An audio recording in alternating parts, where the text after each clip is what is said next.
नमस्कार दोस्तों, बिहार चुनाव हुए एक साल भी नहीं बीता है, लेकिन अब बिहार में एक बार फिर सियासी उथल पुथल मचा हुआ है। इस सियासी उथल पुथल के बीच नीतीश कुमार को बड़ा झटका लगा है। अब साहनी ने इस्तीफा देने की घोषणा कर दी है। वहीं साहनी के इस ऐलान के समर्थन में एनडीए में शामिल जीतन राम मांझी भी खुलकर उतर आए हैं और शासन प्रशासन को आड़े हाथों लिया है। लगातार बिहार में ऐसे दावे किए जा रहे हैं कि नीतीश सरकार जल्द गिर जाएगी। नीतीश सरकार में सब कुछ ठीक नहीं चल रहा है। यहाँ तक कि नहीं, तेजस्वी यादव ने विधायकों संग बैठक कर सरकार बनाने को लेकर बड़ा आश्वासन भी दिया था। अब इसी के बीच जेडीयू के बड़े नेता ने ही बयान देकर सबको चौंका दिया है। बयान देते हुए कहा कि तेजस्वी यादव मुख्यमंत्री बनेंगे, उन्हें विधायक दल का नेता चुना जा चुका है। वहीं बताया जा रहा है कि लालू यादव भी बिहार वापस लौटने वाले हैं, जिसके बाद यह अटकलें लगाई जाने लगी है कि पलट जाएगी बिहार की सत्ता सियासत। यह अटकलें इसलिए भी लगाई जा रही है क्योंकि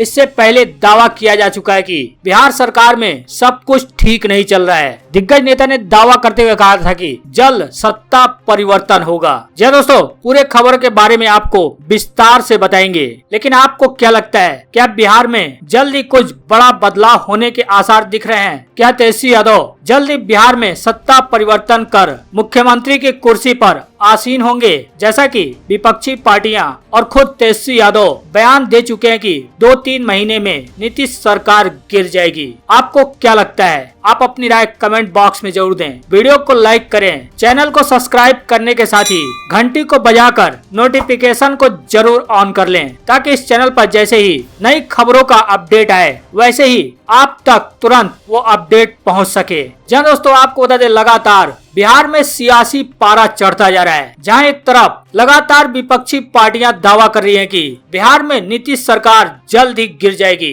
दावा किया जा रहा है कि एनडीए में सब कुछ ठीक नहीं चल रहा है, जल्द ही बिहार में सत्ता परिवर्तन हो सकता है। हालांकि अब खुद जेडीयू के मंत्री ने नीतीश कुमार की मुश्किलें बढ़ा दी हैं। नीतीश सरकार में मंत्री मदन सहनी ने इस्तीफे की घोषणा की है। घोषणा करते हुए कहा कि अफसर तो छोड़िए, चपरासी भी उनकी बात नहीं सुनते हैं। जी आपको बता दें, बिहार के नीतीश सरकार को एक तगड़ा झटका लगा है। बिहार सरकार के समाज कल्याण मंत्री मदन सहनी ने इस्तीफे की घोषणा कर दी है। मदन सहनी ने आज बयान देते हुए कहा कि अब बर्दाश्त नहीं हो रहा है, मेरे महकमे में अधिकारी तो छोड़ दीजिए, चपरासी तक मेरी बात नहीं सुनते हैं। अफसरों की तानाशाही वर्षों से झेल रहा हूँ, इसलिए अब मंत्री पद छोड़ना ही एकमात्र विकल्प है। उन्होंने कहा कि घर और गाड़ी लेकर क्या करूँगा जब जनता की सेवा ही नहीं कर पा रहा हूँ। जब अधिकारी मेरी सुनेंगे ही नहीं तो जनता की सेवा कैसे करूँगा? अगर जनता का काम नहीं कर सकता तो मंत्री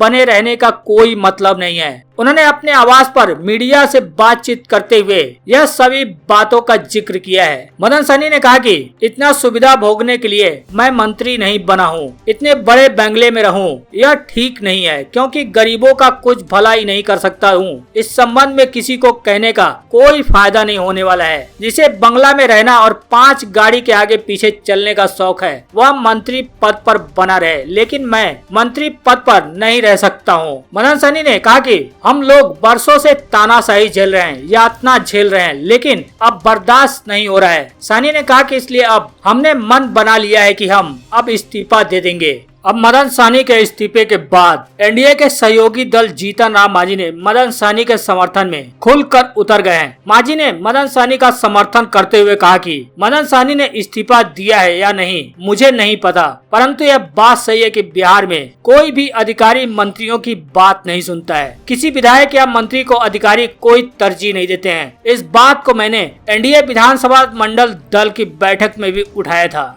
लेकिन इन सब के बीच कांग्रेस के महासचिव ने भी दावा किया था कि बिहार में सब कुछ ठीक नहीं चल रहा है, जल्द बिहार में सत्ता परिवर्तन होगा। कांग्रेस के महासचिव तारिक अनवर ने बयान देते हुए कहा था कि सरकार में सब कुछ ठीक नहीं चल रहा है, मुख्यमंत्री नीतीश कुमार कब तक अपमान सहेंगे। फिलहाल बिहार सरकार में सब कुछ ठीक नहीं है, जिस वजह से सरकार कभी भी गिर सकती है। लेकिन पिछले दिनों खुद तेजस्वी यादव ने यह कहकर सबको आश्चर्यचकित कर दिया था कि 2 से 3 महीने में बिहार में सरकार गिर जाएगी। लेकिन अब आरजेडी के मुखिया लालू प्रसाद यादव के पटना लौटने की भी खबर निकलकर सामने आ रही है। जी आपको बता दें, 2.5 साल से जेल में बंद रहने के बाद लालू प्रसाद यादव को जमानत पर रिहाई मिली। अब लालू प्रसाद यादव के पटना लौटने की खबरें सामने आ रही है। कहा जा रहा है कि आरजेडी के स्थापना के 25वें वर्ष पूरे हो रहे हैं। जैसा कि आपको बता दें, आरजेडी की स्थापना वर्ष 1997 में लालू प्रसाद यादव ने की थी।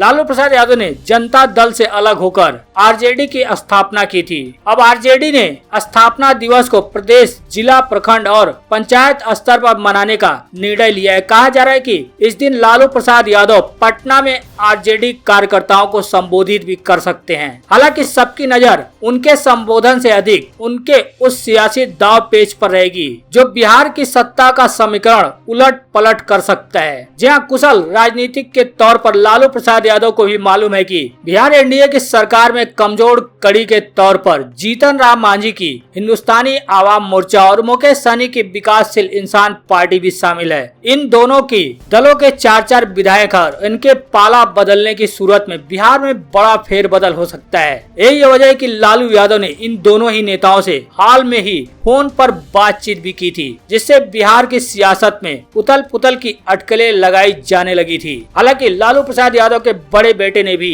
जीतन राम मांझी से मुलाकात की थी, लेकिन मुलाकात के बाद जीतन राम मांझी ने इसे पारिवारिक मुलाकात कहकर टाल दिया था। लेकिन विकासशील इंसान पार्टी के मुखिया मुकेश सहनी ने भी लालू प्रसाद यादव से फोन पर बातचीत की थी, जिसके बाद उन्होंने पत्रकारों से जवाब सवाल में कहा था कि इसे पर्दे में रहने दीजिए तो ज्यादा अच्छा रहेगा। तो इन सब बातों से भी कई अटकलें लगाई जाने लगी हैं कि लालू प्रसाद यादव के आने से क्या बिहार में पलट जाएगी सत्ता। हालांकि आपको लालू प्रसाद यादव फिलहाल अपनी बेटी के आवास जो कि दिल्ली में स्थित है वहां पर रह रहे हैं। सूत्र बता रहे कि लालू प्रसाद यादव दिल्ली से ही बिहार में सत्ता परिवर्तन का खेल भी खेल रहे हैं। हालांकि हकीकत है कि मांझी और सहनी दोनों ही फोन पर बात होने के बाद भी एनडीए में बिखराव की कयासबाजियों को सिरे से खारिज भी कर चुके हैं। वहीं सत्तारूढ़ खेमे की ओर से लालू के पटना आने को लेकर जिस तरह की प्रतिक्रियाएं सामने आ रही है, इससे सहज है कि अंदाजा लगाया जा सकता है कि लालू कितना बड़ा खेल कर सकते हैं। हालांकि राजनीतिक जानकारों का मानना है कि जेडीयू और भाजपा नेताओं की तीखी प्रतिक्रियाओं से यह तो लगता है कि लालू यादव के पटना लौटने की खबरें कहीं न कहीं सत्तारूढ़ दल में अंदरूनी बेचैनी पैदा कर रही हैं। वजह बहुमत के लिए जरूरी सीटों का कम अंतर तो है ही, साथ ही नेताओं का वह चरित्र भी जो मौका मिलते ही पाला बदल की राजनीति करने से कतई बाज नहीं आते हैं। जैसा कि मांझी और सहनी जैसे नेताओं ने कई बार पाला बदलने वाले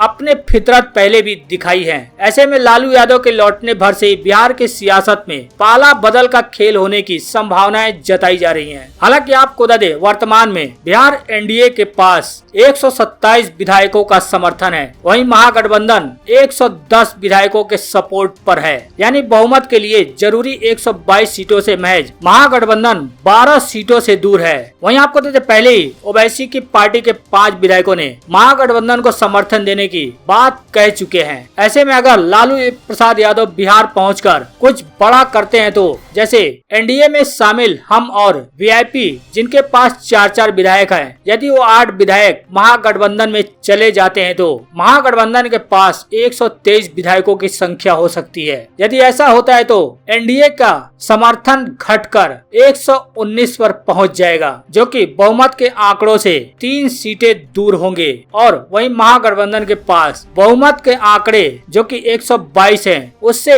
1 सीट अधिक होगी। अब राजनीतिक जानकार कहते हैं कि यही वजह है कि एनडीए और महागठबंधन में सत्ता सियासत को लेकर लगातार खींचतान जारी है। हालांकि राजनीतिक जानकारों का यह भी मानना है कि लालू यादव की नजर सिर्फ इसी पर नहीं है, बल्कि जेडीयू और भाजपा से जुड़े कई विधायकों पर भी है, जो इस बहुमत के बारीक अंतर को पाट सकते हैं। यह सीधे तौर पर समर्थन के साथ नहीं तो वोटिंग के समय उनकी अनुपस्थिति भी महागठबंधन के लिए सत्ता सियासत का गणित सुलझा सकती है। यही वजह है कि जेडीयू को ओर से बार बार यह दावा किया जाता है कि आरजेडी के कई विधायक भी उनके संपर्क में हैं और कभी भी वह पाला बदल सकते हैं। लेकिन इन सब के बीच जेडीयू के नेता एवं प्रवक्ता ने बयान देते हुए कहा कि तेजस्वी यादव मुख्यमंत्री बनेंगे। विधायक दल के नेता उन्हें चुना जा चुका है। जी आपको बता दें, आरजेडी 5 जुलाई को अपना 25वां स्थापना दिवस मनाने की तैयारी कर रहा है, जहां इसके लिए राबड़ी देवी के आवास पर नेता प्रतिपक्ष तेजस्वी यादव ने बैठक भी की थी और इस दौरान स्थापना दिवस इत्यादि को लेकर चर्चा भी की गई थी। दिल्ली से आने के बाद तेजस्वी यादव सरकार पर भी हमलावर थे। इन सब को देखते हुए जेडीयू के प्रवक्ता निखिल मंडल ने ट्वीट कर तेजस्वी यादव पर निशाना साधा। उन्होंने ट्वीट करते हुए लिखा कि तेजस्वी यादव दिल्ली से आते ही खूब फड़फड़ा रहे हैं। समाजवाद किसे कहते हैं इसका ABCD भी जानते हैं आप क्या? घोटालेबाज 4 सीटेड लोगों के मुंह से समाजवाद पर बयानबाजी अच्छी नहीं लगती है। आप ऐसे एक हवाबाज हैं जिसे सिर्फ एक चीज पता है, वो है ट्विटरवाद। हालांकि यही नहीं, उन्होंने यानी निखिल मंडल ने एक दूसरा भी ट्वीट किया। ट्वीट करते हुए लिखा कि विधायक दल की बैठक संपन्न, नेता चुन लिया गया, मंत्रालय बटे, अब बस मुख्यमंत्री पद की शपथ बाकी है। अगली आपदा के पहले तेजस्वी यादव पहुंचेंगे बुरुंडी, लेंगे लूट खसोट और जंगल राज स्थापना की शपथ। 2000 की गड्डियों से बनेगा स्टेज, विश्व भर से आएंगे सभी